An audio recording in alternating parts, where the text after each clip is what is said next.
na escola bíblica é motivo para alegrar o nosso coração. Meus irmãos, aqui no templo nós vamos dar prosseguimento à nossa série de estudos sobre cultivar a esperança.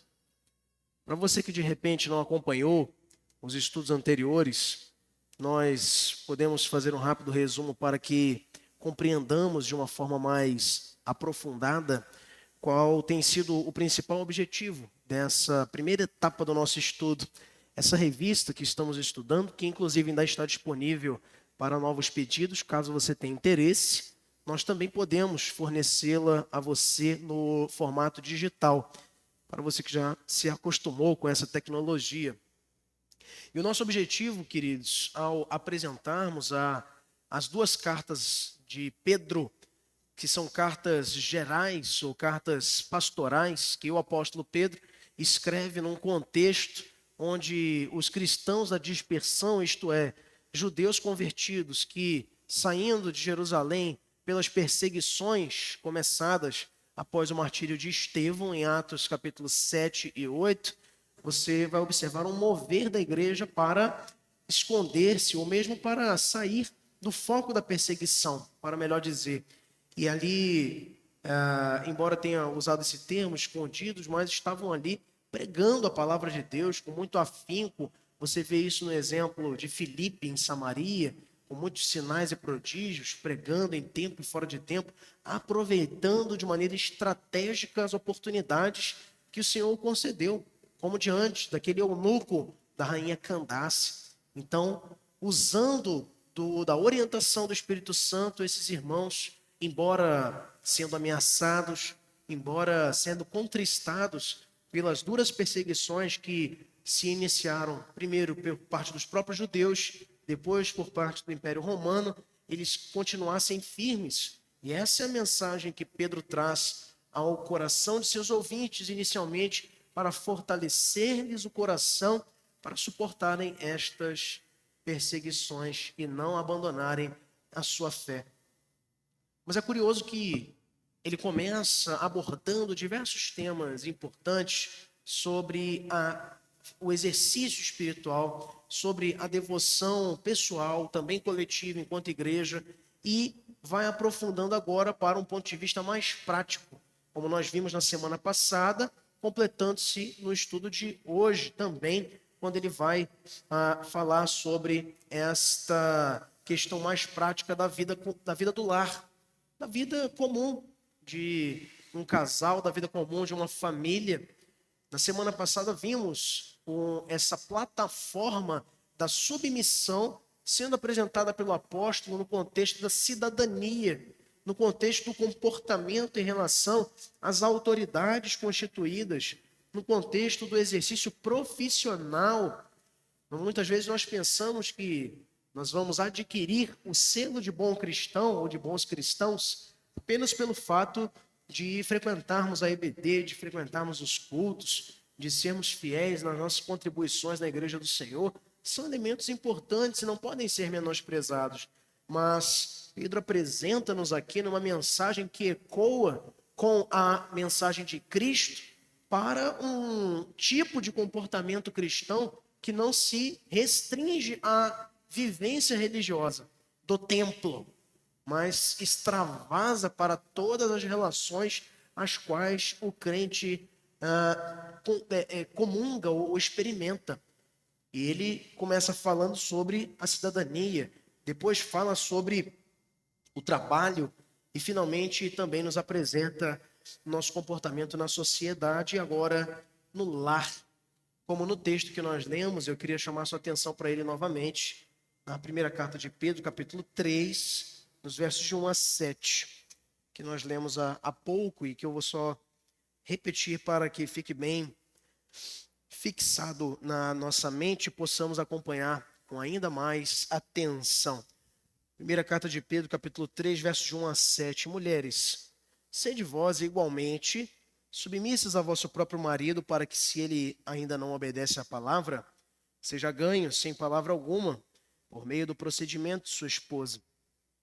Ao observar o vosso honesto comportamento cheio de temor, não seja o adorno da esposa o que é exterior, como frisado de cabelos, adereços de ouro, aparato de vestuário, seja, porém, o homem interior do coração, unido ao incorruptível trajo de um espírito manso e tranquilo, que é de grande valor diante de Deus.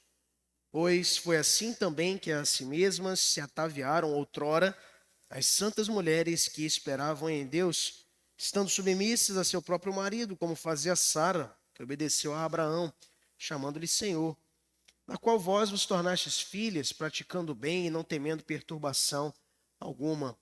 Maridos, vós igualmente vivei a vida comum do lar, com discernimento e tendo consideração para com a vossa mulher, como parte mais frágil.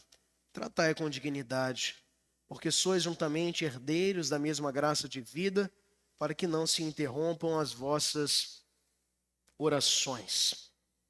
É interessante, meus irmãos, falarmos sobre casamento. Esta que é uma instituição que hoje sofre os impactos de uma relativização interminável. Talvez nunca antes na história da humanidade tenha se desprezado tanto e de maneira contínua a família como nos dias de hoje. Mesmo em tempos tenebrosos do passado, de imoralidades incontáveis de sociedades pagãs do mundo antigo, como os persas, os romanos, na própria Grécia Antiga e outros povos, ainda assim a família perdurou e veja, em ambiências sem valores necessariamente influenciados pela fé cristã ou pela fé do povo de Israel, antes do início da igreja, da instituição da igreja pelo Senhor Jesus. E ainda assim a família sempre foi uma peça inseparável da convivência humana. Por isso chamada por alguns de célula máter da sociedade. É um dos primeiros temas a serem discutidos na Bíblia, antes de falar sobre muitos temas que você possa considerar importantes para a fé, o Senhor fala sobre família. Lá em Gênesis, capítulo 2, 18 a 25, quando da costela de Adão, então institui a primeira família, o primeiro casamento da história da humanidade. Eu anotei numa das páginas do nosso boletim do mês de maio, que foi o mês da família, uma curiosidade sobre isto. E aqui, a família, antes do Estado, antes da igreja, antes de qualquer outra instituição, foi a primeira instituição criada por Deus. E diferente de outras que possam ter sido criadas pelos homens, a família foi diretamente pensada, projetada e criada por Deus. A Bíblia diz em Hebreus 13, verso 4, que digno de honra entre todos deve ser o casamento sem mácula, isto é, o matrimônio honrado, digno de honra, ou seja, elogiável por todos. Deve ser honrado o casamento sem mácula, porque é uma instituição divina, criada com o objetivo de tornar o homem feliz, de tornar o ser humano feliz, como propósito inicial de Deus, considerando ele ter olhado, observado a circunstância solitária de Adão e dito, não é bom que esteja só. E óbvio, cria para ele então uma auxiliadora que lhe fosse idônea, isto é, como ele, não acima nem abaixo, mas do seu lado, a fim de que fossem eles uma só carne. Apesar dessa tão correta ideia divina sobre o casamento, todo casamento enfrenta problemas. E, de fato, quando ouço ou recebo a informação de algum casal para conversarmos ou em alguma visita pastoral que façamos e ouço que aquele casal não briga, não discute, não tem problemas, eu já fico logo com as duas orelhas em pé, né? Como diz o antigo ditado.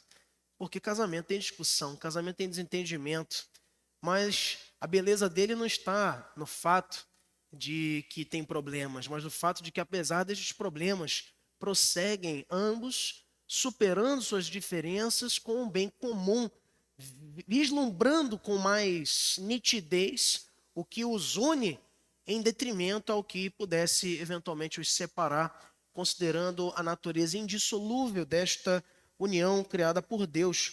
Gary Collins, comentando sobre o casamento, ele vai dizer que o conflito no lar é quase universal. Em outras palavras, se falou em casamento, naturalmente você também precisa lembrar de problemas, de dificuldades, de entraves, o que naturalmente vai ocorrer. A forma como nós lidamos com elas é que vai distinguir-nos como casamentos fundados em uma promessa do Senhor ou casamentos fundados em apaixonites ou olhares ilusórios sobre o que é esta união.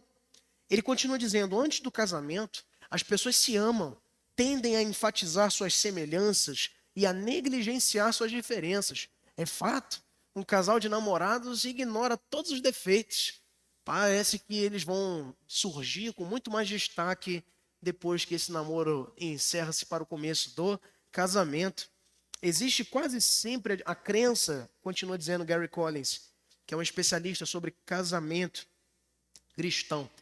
Ele diz que existe essa crença de que não, o nosso amor será diferente.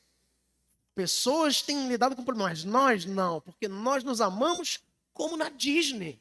Nós nos amamos como nos livros de romance que eu já tive a oportunidade de ler. O nosso amor vai ser diferente.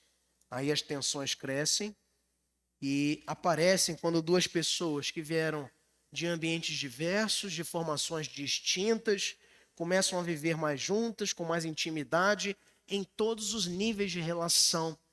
E aí, o que era antes uma atração começa a se tornar resistência.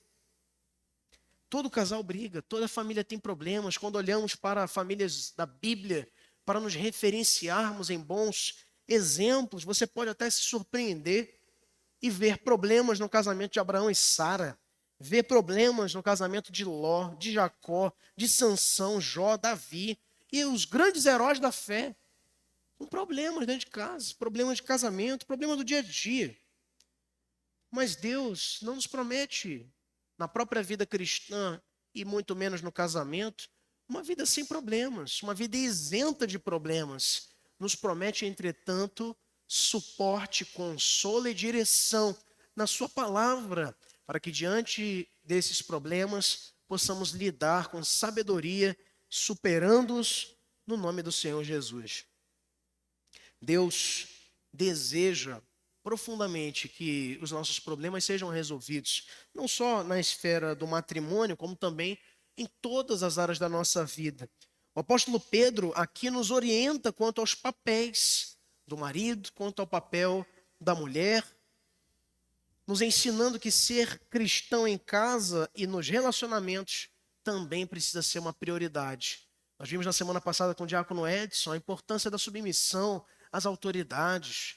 Como bons cidadãos, devemos testemunhar ao mundo a nossa nova natureza em Cristo. Mas de nada adiantará você ser o melhor cidadão, o melhor trabalhador, um grande cristão na igreja e em casa ser uma maldição, e em casa ser uma pedra de tropeço para os membros da tua casa. Conta-se uma antiga historinha, e eu acho que muitos irmãos aqui já conhecem ou já ouviram, de um culto que se realizava em uma determinada igreja, e no final desse culto, uma criança foi correndo até o pastor e o abraçou e disse: pastor, não termine, por favor, esse culto. Não termine, por favor. Eu quero ficar aqui com a minha família. Mas por quê, meu filho? Você vai agora para sua casa. Não é? Vai viver a vida junto com a sua família. Não, pastor. Aqui em casa o papai trata a gente tão... Aqui na igreja o papai trata a gente tão bem. Aqui na igreja o papai é tão espiritual. Aqui na igreja o papai trata tão bem a mamãe e a gente. Eu não quero sair daqui, pastor. Prolongue esse culto aí, vai embora com esse culto, porque eu quero ficar mais aqui. É porque existia uma dicotomia. O pai da igreja era uma benção. O pai da casa era motivo da tristeza daquela família. Não são raras as vezes onde nós temos observado na sociedade em geral este problema. Pessoas que acreditam que o compromisso e a vida cristã se resume à igreja e não alcança também os nossos relacionamentos familiares. O apóstolo Pedro nos orienta sobre isso aqui. E dirige essencialmente suas recomendações para o marido e para a mulher, para o esposo e a esposa. Diferente de Paulo, quando ele escreve aos Efésios, capítulo 6, vai falar sobre os filhos também, vai falar sobre servos, que também constavam ali na realidade das famílias do mundo antigo. Nós aqui vamos deter nossa atenção, de acordo com o que Pedro nos passa, para os cônjuges. E por que ele foca aqui? Porque, de fato, queridos, não há a menor oportunidade, humanamente falando, a não ser pela intervenção e misericórdia do Senhor, de filhos serem bem-sucedidos se os cônjuges, se os pais não se investem dessa responsabilidade de viver a Cristo de maneira plena dentro dos seus lares. Uma frase que nós separamos aqui interessante, de John MacArthur, grande autor reformado, falecido recentemente, ele vai nos dizer que a família segundo Deus é o palco onde se revela a obediência a Cristo. Um lar fiel é um testemunho poderoso para um mundo confuso. E de fato, queridos, quando olhamos para as circunstâncias em que se encontra a instituição família nos dias de hoje, você viver a vida comum do lar com simplicidade, com compaixão, uma casa onde há o perdão, onde há misericórdia, onde há respeito, tem sido um grande grito de resistência para o mundo. Um mundo confuso, um mundo de inversão de papéis, um mundo de contestação, mas de pouca verdade, um mundo de questionamentos, mas de pouca autenticidade, famílias fabricadas. Hoje você decidir ser um homem que se casará com a sua esposa e que viveu respeitando-a em santidade, honrando a sua relação com ela e assim multiplicando-se de acordo com o propósito de Deus, se for assim a vontade dele, com filhos e criando-os na disciplina do Senhor. Hoje isso é ser a controvérsia do mundo. Hoje isso é um grande ato de rebeldia contra um sistema que propaga falsos ideais de liberdade e que, na realidade, aprisionam aqueles que pensam que estão desfrutando da sua própria vontade, quando, na realidade, estão afundando-se dentro dos seus próprios dilemas. Eu recebo semanalmente, na nossa ocupação semanal de trabalho, diversos relatos de pessoas não cristãs que se encontram com problemas de depressão, problemas emocionais diversos, e porque não têm em consideração, por não serem cristãs, princípios elementares da convivência familiar. Mas veja, também recebo relatos de pessoas cristãs que, negligenciando o que já conhecem, experimentam dificuldades no tocante aos seus relacionamentos familiares pela pura e simples desobediência que o Senhor nos dá de comando para convivermos de maneira sadia no nosso lar. Os princípios aqui colocados, queridos, embora simples de entender, é fato e precisamos reconhecer, são extremamente difíceis de se colocarem em prática, porque envolve renúncia e envolve sacrifício. Mas envolve também, queridos, o sucesso de uma vida ao lado do Senhor quando nos dispomos a reconhecer diante dele que nós não conseguimos. Senhor, eu não consigo. Senhor, eu não posso. Mas tu podes, tu tens todo o poder, tu podes transformar minha casa, podes transformar meu casamento, pode transformar meu relacionamento com os meus filhos e assim nós temos a condição de experimentarmos. Veja, não quando você se ergue dessa falsa pretensão de tentar, agora eu vou fazer o certo, porque não vai conseguir. Acredite, acredite, confie que você não pode. E quando você reconhece diante do Senhor, Ele mesmo cuida da tua casa, Ele mesmo reveste as relações do teu lar para que você tenha, então, um relacionamento, uma família debaixo da orientação do Senhor. Em primeiro lugar, queridos, o apóstolo Pedro nos fala sobre a submissão das esposas. Ele começa dizendo: sede submissas. A sua instrução é dirigida primeiramente às mulheres, ou as esposas. Esse contexto original revela que se tratavam de mulheres recém-convertidas, isto é, nessa dispersão o evangelho foi alcançando as diferentes camadas da sociedade. Não era raro que mulheres chegassem a Cristo antes de seus esposos, ou vice-versa, homens chegassem-se à fé antes de suas mulheres. Porém, nós precisamos considerar o contexto histórico onde se desenvolve esta realidade. Para um homem que se convertia no mundo antigo, e aqui ele está falando para judeus convertidos em sua grande maioria, também gentios, mas principalmente judeus convertidos que foram expulsos ou estavam sendo perseguidos por conta da resistência judaica aos discípulos de Jesus.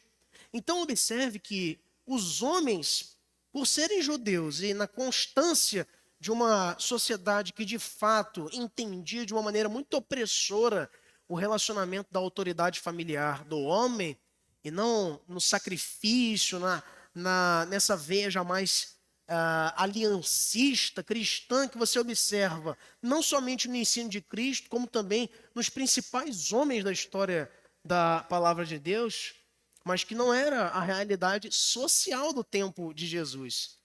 E por isso, quando um homem se convertia e não a sua mulher, não havia tanto problema assim, quanto quando uma mulher se convertia a Cristo e o seu marido não, porque é como se ela estivesse confrontando a autoridade do seu esposo. Parece que Pedro aqui traz uma recomendação muito específica para essa classe de mulheres, que havia se convertido e seus maridos não. Por isso diz ele, logo no começo desse texto, veja só comigo, no capítulo 3, no verso 1, dizendo que se ele ainda não obedece à palavra, veja só, o esposo, seja ganho sem palavra alguma por meio do procedimento de sua esposa, isto é, pelo seu testemunho, pois ele estava aqui. Muitas vezes a gente compreende, não, porque a Bíblia diz para ser submissa, é uma opressão. Isso é muito da influência que a gente tem dos papéis invertidos que a sociedade lá fora prega. Tanto Paulo, quando escreve aos Coríntios, quanto Pedro, quando escreve aqui na sua primeira carta, capítulo 3, verso 1, e dizendo: mulheres, sejam submissas, está buscando blindá-las, protegê-las das consequências da arrogância, quem sabe da perversidade e da ignorância de homens que não eram crentes e que podiam puni-las pelo simples fato de serem elas discípulas de Jesus, tementes ao Senhor, com consequências que eu não preciso nem dizer para vocês, muitas vezes até de violência física. E Pedro está dizendo aqui, não gaste, não se arrisque com isso. Seja submissa e com seu próprio exemplo, sem palavras, você haverá de conquistar, querendo o Senhor, a fé de seu esposo. Ele diz, mulheres, sede submissas. Mas a submissão, queridos, como um mandamento de Deus para essa vida conjugal, ela parece inicialmente nos mover para um entendimento de um termo militar, de hierarquia. Deus estabeleceu na criação diversos níveis de autoridade. E em todas as suas relações, e também do homem com a criação, e do homem para com seus pares, e do Senhor para com o homem. Então, Deus nos deu mandatos e deveres, responsabilidades. Entretanto, quando nós entendemos autoridade, quando nós falamos de autoridade, nós precisamos entender que a autoridade é muito mais renúncia, é muito mais dever do que privilégios. Geralmente, quando se contesta, isso é um absurdo, por que na igreja tem um pastor que manda e não sei o quê? Olha só a ideia, parece que pastor é quem manda, não é quem se doa. Isso muito por conta de uma sociedade que não compreende o valor correto, o valor bíblico de autoridade. A nossa maior referência de autoridade sendo Cristo, cabeça da igreja, ele não veio para ser servido, disse ele aos seus discípulos, mas para servir e dar a sua vida em resgate por muitos. Ele não teve seus pés lavados pelos discípulos, antes lavou-os, demonstrando a humildade de quem lidera com um padrão diferente do mundo. Quando Tiago e João o pedem de maneira bastante curiosa que quando chegasse no seu reino, reservasse um lugar à sua esquerda e outro à sua direita, para que eles fossem ministros da nova ordem messiânica de Jesus. Jesus se descontenta com eles e diz assim: vocês não sabem o que vocês estão pedindo. O meu reino não é desse mundo. Quem pede essas coisas, quem quer, né, estar em destaque, são os maiorais dos pagãos. Mas no meu reino, quem é maior é o que serve a todos. E assim, os últimos serão os primeiros e os primeiros os últimos. Então, o relacionamento de autoridade, quando visto na ótica cristã genuína, não fala, guarde isso, não fala de privilégios. Liderar segundo a ótica bíblica em todos os seus níveis não fala de benesses, de vantagens. Fala de peso, fala de responsabilidade, fala de mão no arado, fala de serviço e abnegação. É por isso que Paulo, quando fala de autoridade em relação ao marido, o marido tem autoridade sobre a esposa? Sim, é inegável. Que autoridade é essa? É a autoridade de dizer, mulher, lava essa louça. Mulher, vai buscar os filhos na escola. Mulher, faça. Mulher, diga. Mulher, não sei. Isso não é autoridade. Isso é um relacionamento todo distorcido. Maridos, amai vossas esposas como Cristo amou a igreja e a si mesmo se entregou por ela. Sacrifício, entrega, salvação. Autoridade na lógica bíblica é diferente. O termo aqui é verdade, fala de hierarquia. A criação divina funciona com ordem, com critérios, com autoridades. O homem se sujeita a Deus. Guarde isso porque é importante. O homem se sujeita a Deus. A esposa ao seu marido. Porque sujeitando-se ao seu marido que se sujeita a Deus, ela está sujeita na realidade a quem? A Deus. E não a um outro homem. Por sua vez, os filhos sujeitam-se aos seus pais, que se estão sujeitos a Deus, também conduzem seus filhos a obedecerem, quando obedecem a eles, ao próprio Senhor da criação.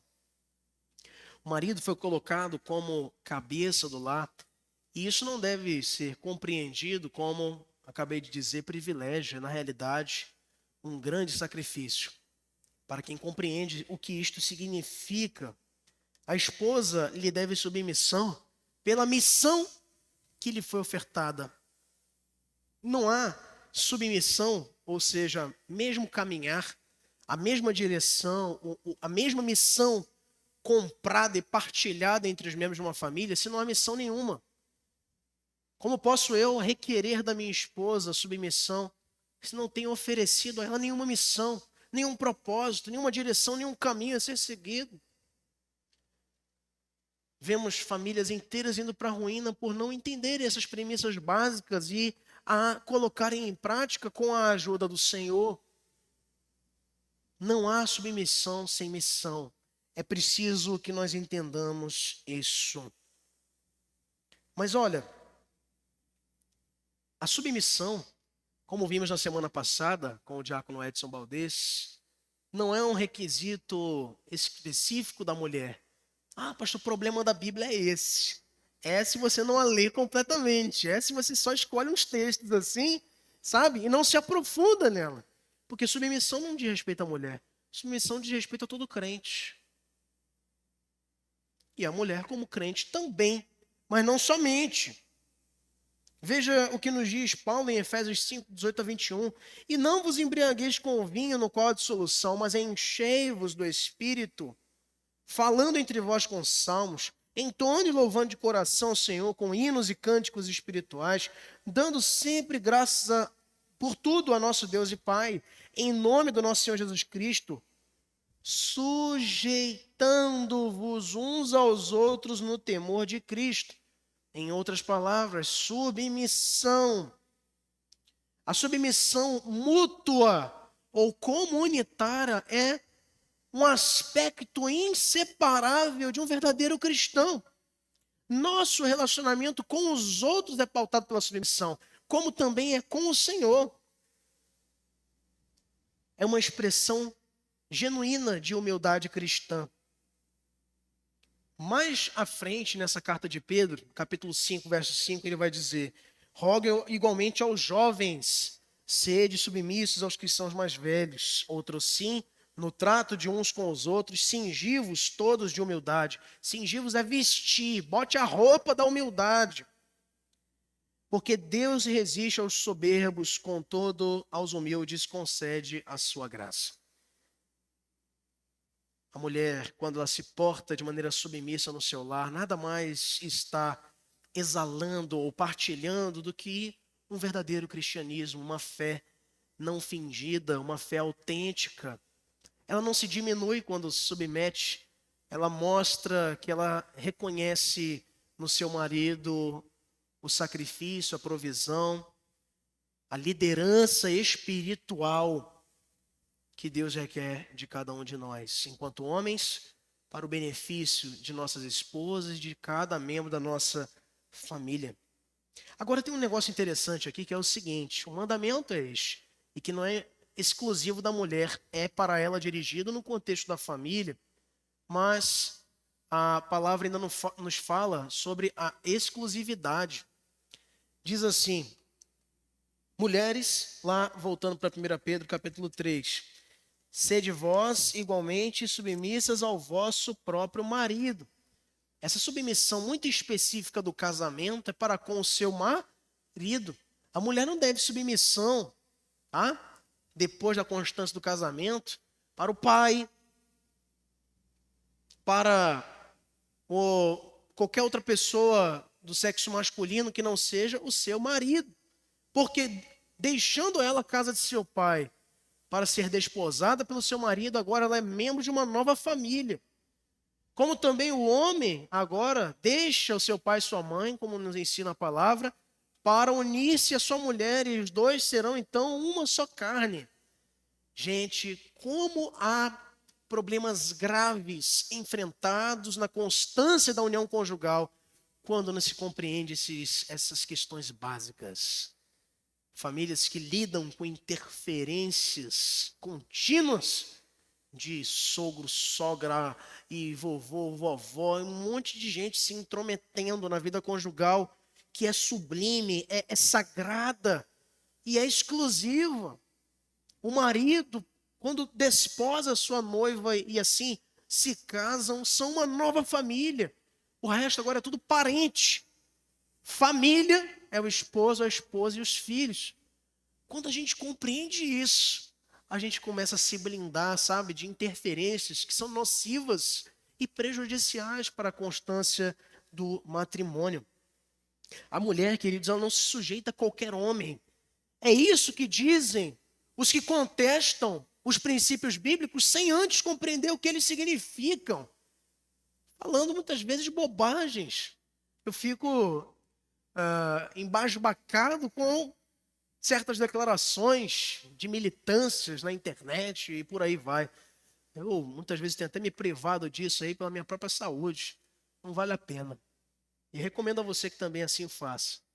Mas é fato que quando você compreende o que isso significa, olhar para o argumento de pessoas que querem contestar a submissão conjugal, os princípios que norteiam a autoridade do lar, segundo o que nós estamos tratando aqui hoje, torna-se hilário o uso equivocado de argumentos por essas pessoas. E veja, fala assim, não, porque a igreja defende que a mulher tem que andar de cabeça baixa e para qualquer homem por aí dizer sim, senhor. Não é isso que a Bíblia ensina. Nós somos cristãos, não somos islâmicos, não. Tá? Os muçulmanos que se comportam, principalmente os xiitas, né? Dessa forma, a mulher não pode nem falar em público se tiver presença de outros homens. É assim que o Corão estabelece na conduta feminina. Mas não é assim que a Bíblia se porta. Nós não somos xiitas, nós somos cristãos. E a mulher não se sujeita a qualquer homem, mas ao seu próprio marido. William Barclay, comentando esse texto, ele vai dizer que não se trata de uma submissão servil de alguém sem caráter, é uma submissão qualificada, acertadamente como um voluntário despojamento do eu. Vou fazer o que é melhor para o outro, como renúncia da minha própria vontade, assim como, no caso, a mulher chegando a essa conclusão de olhar para o seu marido e ver o seu sacrifício, sua abnegação, sua doação pelo benefício do lar e da família, abrindo mão da mesma forma dos seus próprios desejos e preferências em nome do Senhor. É uma escadinha. O homem renunciando da sua carne para viver uma vida digna diante do Senhor, dispõe de uma auxiliadora, de uma ajudadora, de uma companheira do seu lado, que também busca fazer o que estiver ao seu alcance para agradá-lo. E da mesma forma, os filhos, vendo essa relação umbilical de doação, de renúncia, de sacrifício, também desejam obedecer a esses pais, desejam prestar-lhes honra, dignidade e respeito. São consequências. Quantas vezes, queridos, nós nos queixamos de não sermos respeitados na nossa casa, de não sermos respeitados nos lugares onde testemunhamos da nossa convivência? Não temos nos dado respeito para isso. Certa vez recebi um homem, um irmão que questionava o fato de não ser respeitado pela sua esposa, e dizia isso ele com uma mochila nas costas, dizendo que tinha saído de casa e não voltaria mais. Eu disse a ele: se eu fosse sua mulher, não te respeitaria também não. E como assim, pastor? Que isso? Olha o que você está fazendo. Você abandonou sua casa para trás e está deixando tudo a troco de orgulho. Como você quer ser respeitado? O respeito é uma conquista, não é uma imposição. O respeito ele é vivenciado quando você mostra que, apesar de quando você é ultrajado, como Cristo, apesar de quando você não é reconhecido, ou elogiado, ou admirado na sua família, ainda assim você se porta com decência, você se porta com dignidade na sua casa, porque você tem um compromisso. Você não ama por vontade, porque acordou muito bem, os passarinhos estavam cantando na janela naquele dia. Você ama porque você tem que amar. É uma decisão responsável, madura. Isso é ser um homem de verdade. Graças a Deus ele foi compreendendo isso com o tempo. Essa submissão é qualificada. Mas muitas esposas rejeitam a submissão familiar e acabam se tornando escravas de outros patrões por aí. Vai dar ruim, diriam os contemporâneos, né? Vai ser muito pior. Obviamente, quando a gente fala de casamentos que não são pautados pela palavra de Deus. Agora, existe um referencial dito aqui por Pedro, veja só. Ele nos fala de um referencial, falando: mulheres, sede vós igualmente. A palavra igualmente significa também ou do mesmo modo. Por quê? Ele remete numa ordem diferente aqui. Paulo ele começa falando do marido, depois fala da esposa. E aqui Pedro fala primeiro da esposa e depois do marido. Mas aqui num contexto, queridos irmãos, onde ambos, não só o homem precisa se portar como Cristo, mas também a esposa tem o dever de se comportar, de interagir como Cristo, remetendo ao exemplo de Cristo. Veja no capítulo anterior, nos versos de 21 a 25, porquanto para isto mesmo fostes chamados, pois que também Cristo sofreu em vosso lugar, deixando-vos exemplo para seguir de seus passos, o qual não cometeu pecado, nem dolo algum se achou em sua boca. Pois ele, quando ultrajado, não revidava com ultraje, quando maltratado, não fazia ameaças, mas entregava-se àquele que julga retamente, carregando ele mesmo em seu corpo, sobre o madeiro, os nossos pecados, para que nós, mortos para os pecados, vivamos para a justiça. Por suas chagas fostes sarados. Porque estáveis desgarrados como ovelhas, agora, porém, vos convertestes ao pastor e bispo da vossa alma. Então, veja que esta visão, ela é igualmente para homens e mulheres. a renúncia pela causa de Cristo, a busca por imitar o seu exemplo e o caráter de quem ele é, que quando ultrajado não fazia ameaças, que quando era atacado não revidava, não agia com vingança ou retaliação, que não achava nenhuma malícia, é isso que significa que o dolo na sua boca. Este exemplo é tanto para homens quanto para mulheres. Bom, pastor, se a Bíblia diz que os homens precisam ser o cabeça como Cristo, então eu estou liberada, né, diria alguém de maneira mais equivocada. Estou liberada de seguir esse exemplo. É ele que tem que seguir, não é? Mas quantas esposas cobram dos seus esposos liderança no lar, compromisso cristão, e na verdade também não ostentam nada a esse respeito no seu proceder? A Bíblia aplica para as mulheres igualmente. Sede vós igualmente. Ou seja, como Cristo foi submisso e obediente à vontade do Pai, a esposa também precisa, ao lado do seu esposo, seguir o exemplo. Todo casal deve seguir o modelo bíblico de relacionamento. E Pedro nos explica isso aqui, a partir de Cristo, com 3 motivos: uma oportunidade, um ornamento e uma identidade. Ela é uma oportunidade, a submissão, de ganhar o marido incrédulo para Cristo, nesse exemplo específico que Pedro utiliza aqui. Se o marido não é temente ao Senhor e a mulher procedendo de uma maneira digna, imitando o exemplo do Senhor Jesus, não ultrajando, ou melhor, quando ultrajada, não revidando, não agindo com retaliação, ela vai ser um canal da graça do Senhor no seu lar. Gente, nós temos histórias belíssimas. É certo que quem salva não é a mulher, quem salva não é o testemunho da mulher, quem salva é Cristo, o Espírito Santo de Deus. É que salva onde Ele quer, quando Ele quer, não sabemos de onde vem nem para onde vai. É o vento falado por Cristo a Nicodemos naquela noite em Cafarnaum, em João capítulo 3. O nascer de novo é concedido gratuitamente pelo Espírito a quem Ele quer. Mas tenha certeza que a mulher que se comporta e procede com o exemplo de Cristo, e o homem que da mesma forma não tem sua esposa crente agindo dessa forma, podem passar os anos, ele vai ser um instrumento da graça do Senhor na sua família. Ela vai ser um instrumento do Senhor na sua família. Porque nós somos agentes do reino e também dentro dos nossos lares.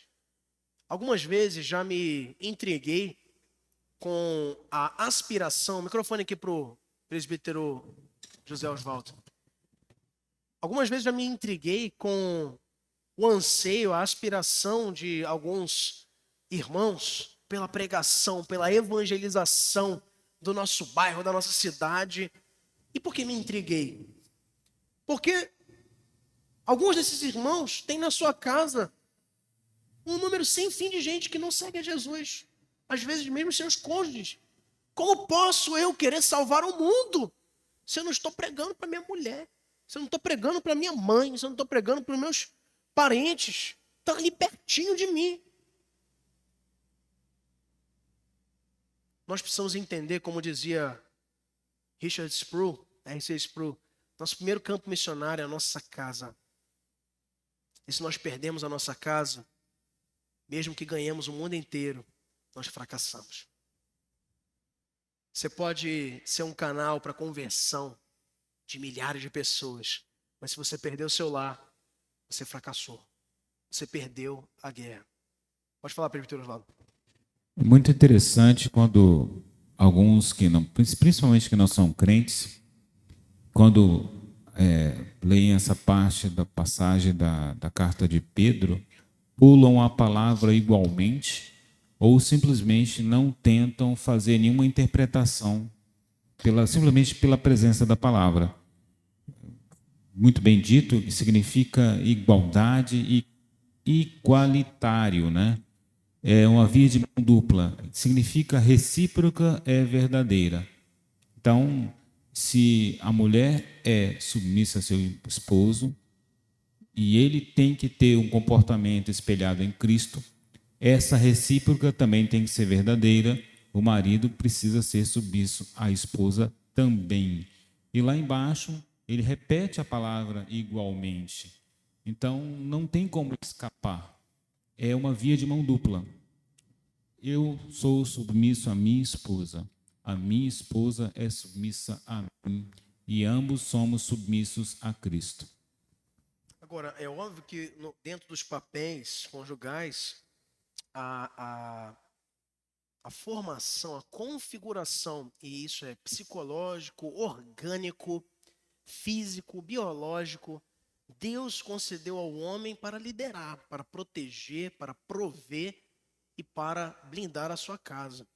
E essa submissão espiritual que está certa, ela não exime o homem de desenvolver a liderança nata a qual ele foi chamado para ter. É triste quando o homem, esquecendo-se disso, ele vai se auto-silenciar dentro do seu lar, levando toda a sua casa para a ruína, porque você não pode e não vai esperar que a mulher vá. E quando for fazer isso, vai fazer errado, não vai, porque não é o papel dela, e ela vai se frustrar, vai frustrar o homem, vai frustrar a sua casa inteira, quando ela puxa para si a voz de comando e de liderança. O homem foi chamado para isso. Mas o homem que lidera segundo Cristo, ele não chega e fala, mulher, vai ser assim, acabou-se porque eu mandei. Não, ele chama para o diálogo. Cristo fez assim com seus discípulos. E ele, imitando o exemplo de Cristo, ele tem uma liderança que no tocante à criação dos filhos é partilhada, no tocante à tomada de decisões difíceis é precedida de oração, é precedida de comunhão, é precedida de relacionamento. Mas é um chamado nosso. Hoje nós estamos vivendo um tempo, queridos irmãos, onde a igreja ela precisa entender que é importante ensinar teologia, mas ela tem que falar muito de prática também. Tem algumas coisas, uns cursos que a gente tem que pensar em fazer urgentemente na igreja brasileira. Cursos óbvios, mas também igualmente importantes. Curso de ser homem, como ser um homem de verdade. Curso de ser mulher, segundo a Bíblia. Curso de ser um filho, segundo a palavra de Deus ensina. Porque hoje nós estamos terceirizando, alguns de nós pelo menos, a educação dessa geração para o YouTube, para o Lucas Neto, para não sei quem. Então, esses personagens tão caricatos que nada trazem, ou quase nada, de beneficioso para a ornamentação de valores no nosso viver. Mas Pedro aqui fala que se o esposo não obedece à palavra, ele pode ser ganho pelo proceder da sua esposa. Como? Em submissão. Se ela não reage, se ela não é reacionária, militante, ela é respeitosa. Para o marido que é ímpio, assim ela pode conduzir o coração dele para Cristo. A submissão é oportunidade, porque é um poderoso sermão de evangelização que está à disposição da mulher. Ela prega com a sua vida. O mais eficiente método de evangelização dentro de casa é o comportamento. Warren Wiersbe, comentando, diz que a esposa cristã, com honesto comportamento, cheio de temor, revelará em sua vida as virtudes de Cristo e vai naturalmente chamar a atenção do seu marido para o influenciar a crer também no Senhor. A submissão também é dita aqui por Pedro como um ornamento. E muita gente interpreta errado esse texto. Pedro diz, não seja o adorno da esposa, versos 3 e 4, o que é exterior, frisado de cabelos, adereço de ouro, aparato de vestuário, seja, porém, o homem interior do coração, unido ao incorruptível trajo de um espírito manso e tranquilo que é de grande valor diante de Deus. A palavra adorno aqui dá origem à palavra cosméticos. Veja só. E aí, numa leitura errada, algumas igrejas, denominações interpretam que é pecado a mulher usar um brinco, pintar o cabelo, pintar as unhas. É pecado ela andar. Agora, ela andar toda arrebentada, toda massacrada com as imagem do cansaço e do descuido, isso não é pecado na cabeça deles, né? Graças a Deus que nós somos presbiterianos, né? Então, o texto não está falando isso. O texto não está falando isso aqui. O que está falando aqui? O adorno espiritual que ele está dizendo aqui é a marca, o destaque, o que chama atenção. Está falando assim, mulheres, não sejam conhecidas pelos adornos. Pode usar, mas a marca principal que tem que ser conhecida na mulher é a roupa da união incorruptível de um espírito manso e tranquilo. Ou seja, mansidão, tranquilidade, sossego, dignidade, respeito. As irmãs, muitas delas são lembradas aqui nessa igreja, como na história, tanto as que ainda estão como as que já estão na glória. Poxa, a irmã fulana da SAF, é uma mulher de oração. Olha só, não era geralmente as irmãs dessa igreja, tanto no passado, digo de novo, como também no presente, são mulheres decentes que se vestem bem, não saem por aí descuidadas e desleixadas, pelo que acompanhamos todos esses anos, e também pelo registro do passado dessa igreja, mas são conhecidas por outras coisas, são conhecidas pela vida de intercessão, são conhecidas pelo respeito, são conhecidas pela sobriedade do seu comportamento, pelo trabalho que desenvolvem na obra do Senhor. Esses são adereços que, mais do que os brincos, mais do que os vestidos, mais do que as maquiagens e por aí vai, devem ser a marca, como de qualquer cristão. Eu não quero ser conhecido como o pastor Gabriel dos ternos azuis. Quero ser conhecido como o pastor Gabriel, que era um ensinador, que era um líder humilde, que era alguém que se doava pelo rebanho, que era alguém que buscava incessantemente imitar o exemplo de Cristo, que é o nosso mestre. Isso deve ser o anseio de cada um de nós, sermos conhecidos por quem Ele é, porque importa que Ele cresça e que nós diminuamos.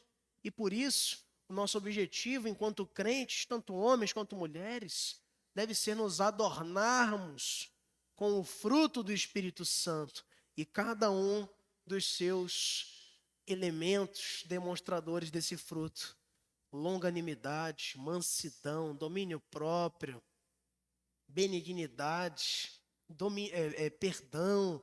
Nós precisamos ser conhecidos por essas marcas, como verdadeiros adornos. É isso que Pedro está dizendo aqui. Ele fala de 3 ornamentos da época para ilustrar o que ele queria dizer.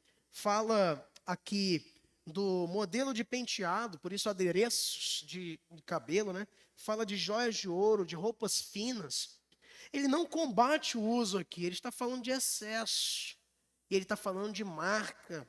Para Deus, o mais importante é a beleza interior, a virtude do coração.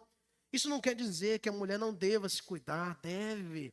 É recomendável, até porque nós também damos mau testemunho, guarde isso com você. Nós damos mau testemunho ao mundo se a nossa apresentação pessoal é péssima. As pessoas vão se indagar, se perguntar, mas poxa, aquele rapaz serve a Cristo, ele só anda, parece um maltrapilho. Mesmo pessoa, aí as pessoas vão logo dizer, não, pastor, peraí, agora começou a elitização. Porque aí, então, você não está incluindo nisso aí o pobre. Porque, gente, eu conheço muita gente humilde, simples, mas que se veste muito bem. Olha, eu vou te falar.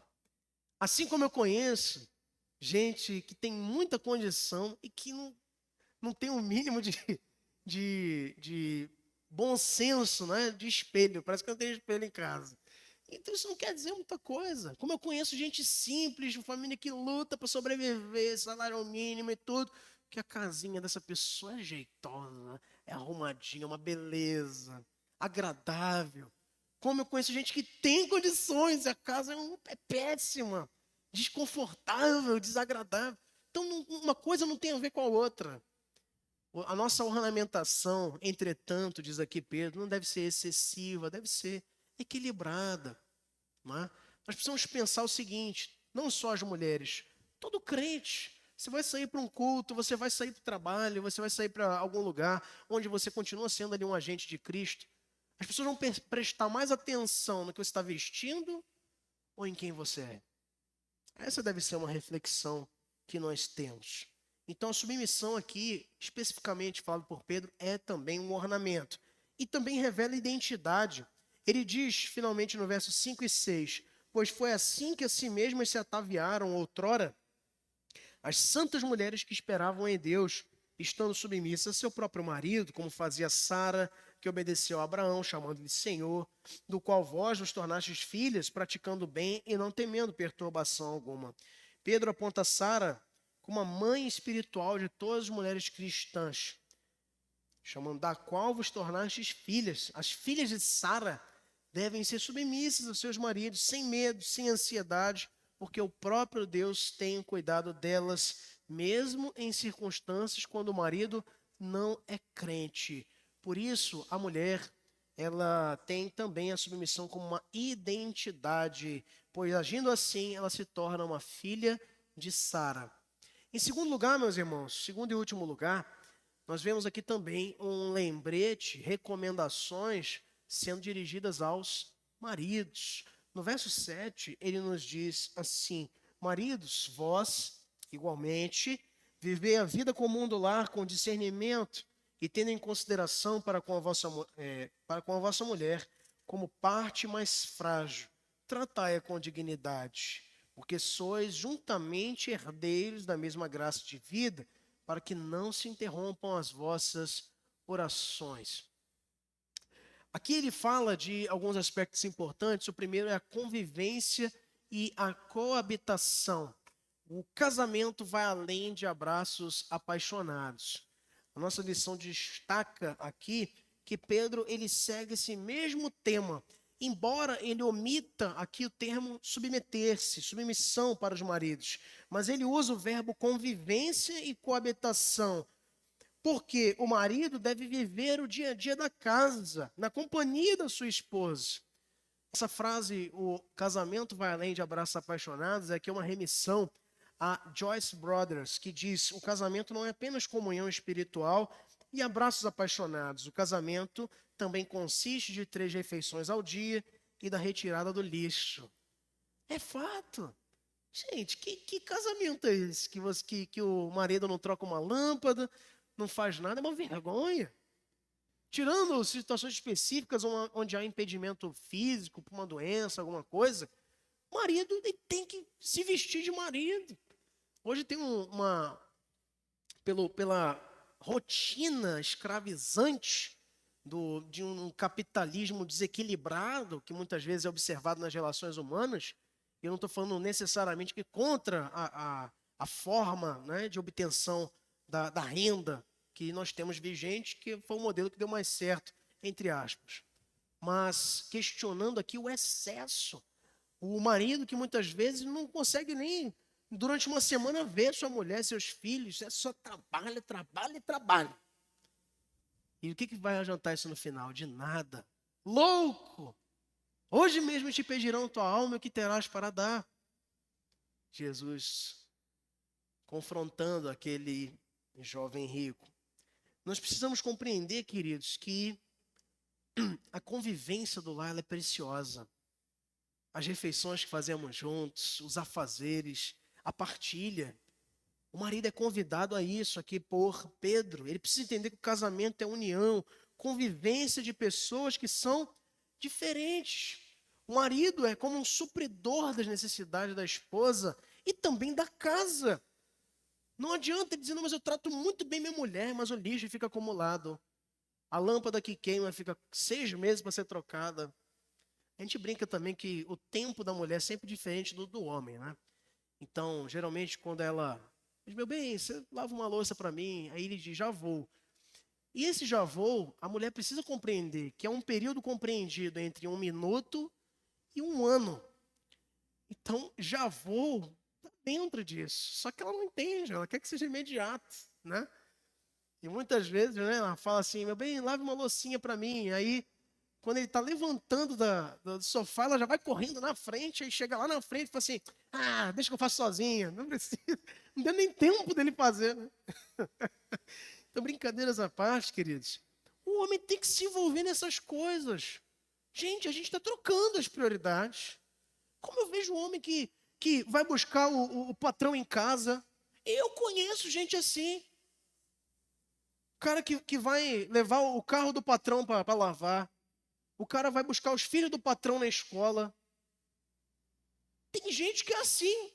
Na casa dele, a mulher tem que se virar nos 30. O cara não bota uma toalha para lavar. O cara não tem condição de botar um papel higiênico, de abastecer um detergente na pia para ser utilizado. O cara não faz nada. Não bota um prego na parede. Por quê? Porque nós temos sido influenciados por modelos errados. Passou-se a entender, depois do período pós-guerra, que o homem, como provedor, ele era só um trazedor de dinheiro para casa. Está aqui, nem supermercado ele vai comprar. A mulher tem que se virar para ir comprar, mandar comprar. O homem não faz nada. Não é assim que a Bíblia nos orienta. Sabe por quê? Porque não é pelo simples dever dizer assim, eu também faço a minha parte. É porque é nesse momento de lavar a louça, é nesse momento de fazer a refeição, é tirando o lixo, é estando junto, é cuidando do lar, juntos, que se experimentam os melhores momentos da vida conjugal. E quando a gente abre mão disso, a gente começa a ignorar a importância da relação conjugal, porque a gente abriu mão da melhor parte. A gente abriu mão dos melhores momentos, sabe? Não tem aqueles melhores momentos do Campeonato Brasileiro? Se tivesse a exibição melhores momentos, você ia ver a simplicidade de uma família fazendo uma refeição juntas, rindo, fazendo sonhos, projetos. É o casal tomando aquele banho junto e desfrutando de comunhão, de alegria, de paixão, mas também de respeito, de amor. É a família passeando, viajando junto, conhecendo um lugar diferente. É aquela coisa do dia a dia mesmo, da faxina feita, é a brincadeira.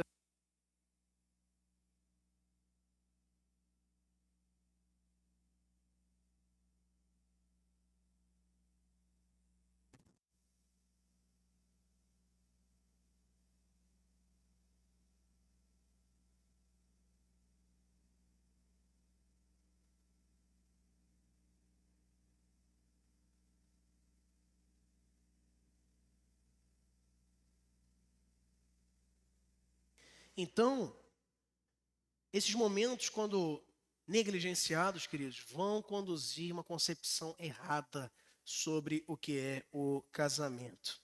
Então, por que isso acontece? Porque o marido muitas vezes se entende não como um supridor da família, mas como um trazedor de dinheiro. Isso não é o modelo que Deus requer do homem para a saúde do seu lar. E por duas razões, para a gente encerrar, Pedro fala aqui o porquê que o homem precisa agir com consideração em relação à sua mulher. Primeiro, porque ela é uma parte, veja, destacada em amarelo, fisicamente mais frágil. A mulher não é mais frágil que o homem no seu aspecto mental. Isso aí é red pill, isso aí é pensamento humanista, não é Bíblia.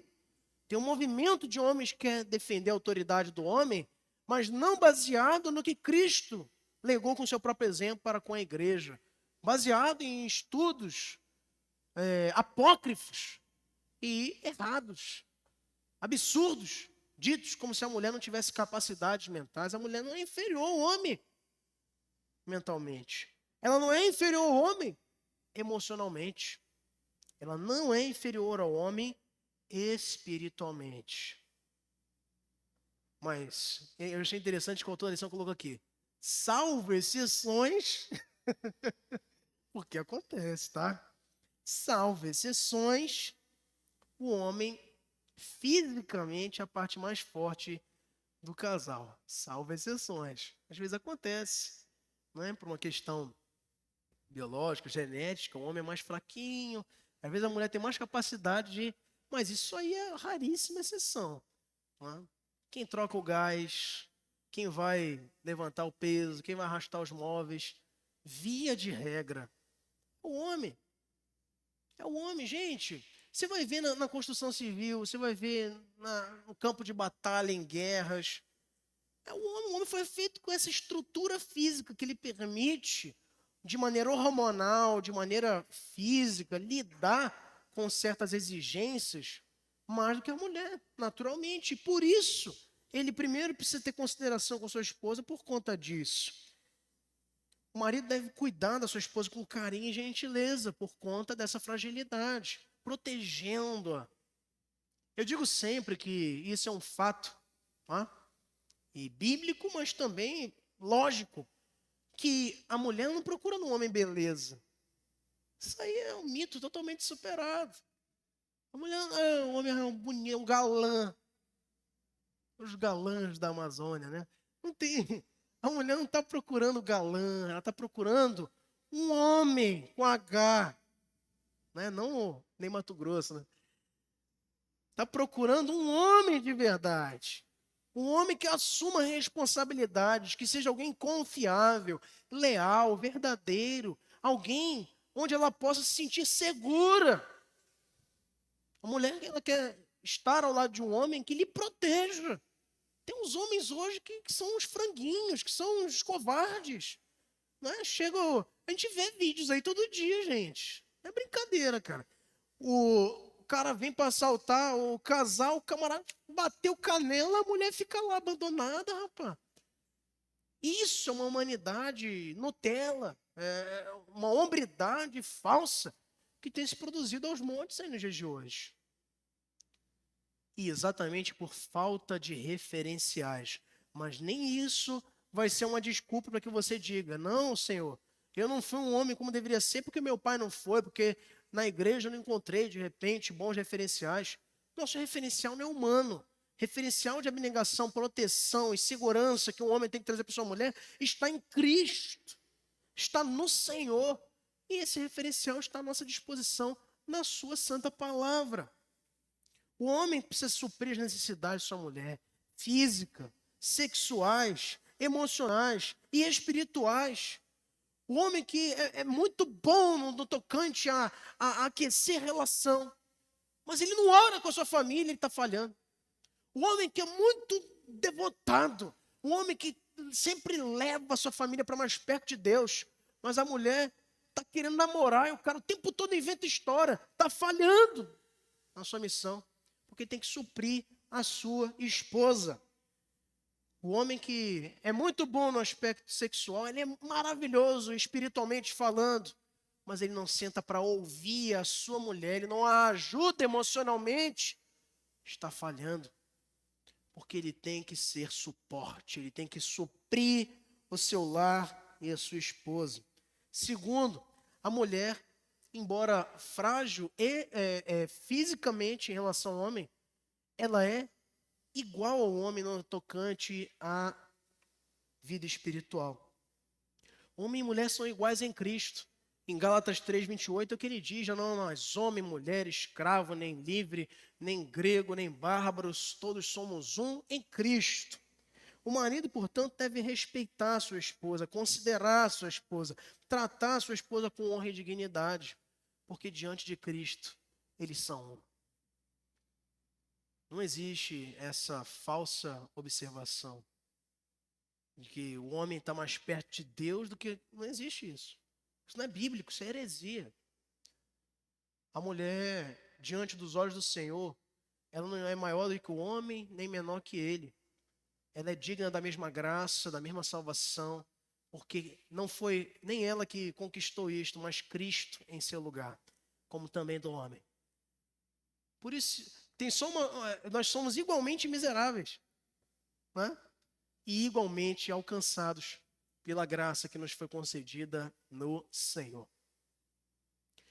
E nós precisamos entender então, queridos, que Pedro encerra com uma advertência aos maridos, que não pode ser esquecida. Veja só: para que não se interrompam as vossas orações. O marido crente que trata mal a esposa terá suas orações bloqueadas, impedidas por Deus. Da mesma forma que Pedro está escrevendo aqui para mulheres recém-convertidas, que muito provavelmente seus maridos eram ímpios e elas o ganhavam com submissão, Pedro está falando aqui para maridos que são crentes e que podem ter esposas crentes ou não, dizendo a eles: tratem-as com consideração, tratem-as com respeito, tratem-as adequadamente, para que não se interrompam as vossas orações. Uma vez, na minha infância, agindo com rebeldia, com alguma coisa em relação à minha mãe, o meu pai me chamou num canto e me fez duras advertências. A primeira delas foi a seguinte: eu não te dei autorização para desrespeitar a minha esposa. Não era minha mãe, é a esposa dele, eu devia respeito. Primeiro ponto. Segundo, falou assim: Gabriel, você pode lidar muito bem com a mágoa de um amigo que decidiu já não falar mais com você. Você pode lidar muito bem com pessoas que vão encerrar sua convivência contigo e vão parar de te ouvir. Mas o dia que a sua mãe fizer isso, aí você vai entender o peso de ser abandonado, de ser silenciado. E trazendo para cá, você imagina então o Senhor. Deus está dizendo para os homens: tratem as mulheres de vocês direito, com decência. Porque se você não fizer assim, eu não vou mais ouvir vocês. Não adianta, gente. Não adianta você pensar enquanto homem que você vai ser abençoado, que você vai ser próspero, que você vai ser muito bem sucedido em tudo que você fizer, se você não trata bem sua mulher, se você não a respeita, não a cuida, não a protege com dignidade. As relações vão ser interrompidas. O Senhor vai bloquear. Ele não vai nos atender como convém. Porque é nosso dever. Como nos diz R.C. Sproul, falando sobre a importância da família, para encerrar. A família é o primeiro governo, a primeira escola e a primeira igreja. A negligência na família é uma porta aberta para a ruína de uma geração. Amém, meus irmãos? Vamos ficar de pé. Vamos encerrar nossa EBD de hoje com um hino de encerramento. Hino de número 100.